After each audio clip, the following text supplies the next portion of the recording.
Hey guys, Dave the MMP back on YOLA for a little sailboat DIY fun. Victron, so I got a connected boat here. Got VE Direct running on Raspberry Pi, Pi 4. And last week I connected an inverter and I also hooked it up to the VE Direct so that we could see what was happening. And I'm going to do the rest of the installation this week. I'm also working on shore power. So the inverter all ties into shore power, so when you unplug the boat from the dock, the inverter can be activated, or you can connect it to the same outlet if you want. I may end up with a different outlet. I don't have a lot of things that I'm going to plug into the AC inverter, so I may just run another outlet and keep them separate. I haven't fully decided what I'm going to do there. I've talked about galvanic reaction before. So galvanic reaction is a big thing in a boat. When you're plugged into shore power, there's no ground. Well, there's a ground connected to the boat, but anything metal that's not perfectly grounded in the boat, and usually all the metal things like the metal skeg on my prop, the engine is grounded, but there's a few other things like the rudder stock, some of those metal items, they're not grounded. And so there's no internal wire system on the boat.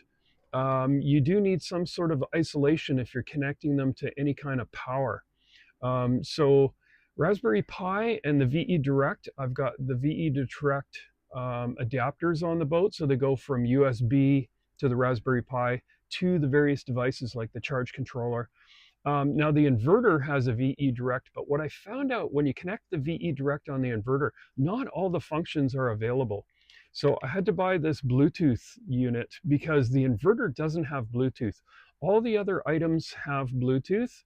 The DC shunt, the battery monitor, the MPPT charge connector, charge controller, they all have Bluetooth, but the inverter, the Phoenix inverter doesn't.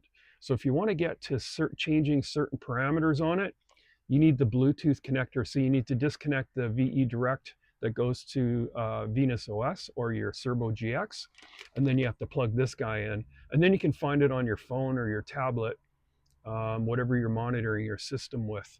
And then you'll be able to change every single parameter in the inverter if you want to. If you don't care about that and you just want to stick with factory setup defaults, no problem. Just plug it into VE Direct like I did last weekend. Okay, so the way that you create galvanic isolation on your AC is with something like this. All right, so this is from Victron. I love Victron gear. It's designed in the Netherlands. It's made all over the world. Sometimes it is made in China and sometimes it's made in other parts of the country. There's some stuff that's made in Europe, but this thing is a beast.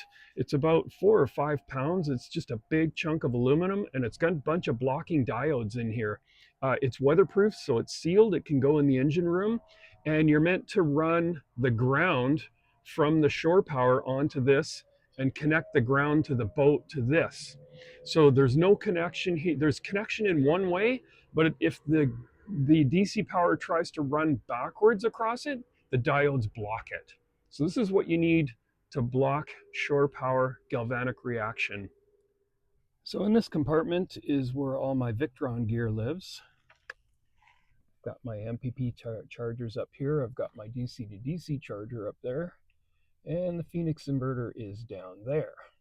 Kind of running out of space for all of the electrical in here, so I might have to chase another wireway, and I'm probably gonna have to drill another hole up here because I'm running out of space to get all of the wires into the where all the electrical is on the other side of this wall, this bulkhead. So I'm gonna have to drill a hole here to get the big cable through for the inverter, and probably another hole for smaller wires for the chargers and all the VE Direct cables. So inside this compartment, I managed to get my battery charger all hooked up. I drilled a hole through the bulkhead here and ran the DC cable through down to my DC connection, and the galvanic reactor is connected down here. It's a very simple wire in and out. It's just a ground from your plug-in where your shore power goes, and then it goes to your outlet or your AC branch. I only have one outlet right here, so that's what I interrupted. Now you can see that the battery charger is running. I'm getting 13 amps from somewhere.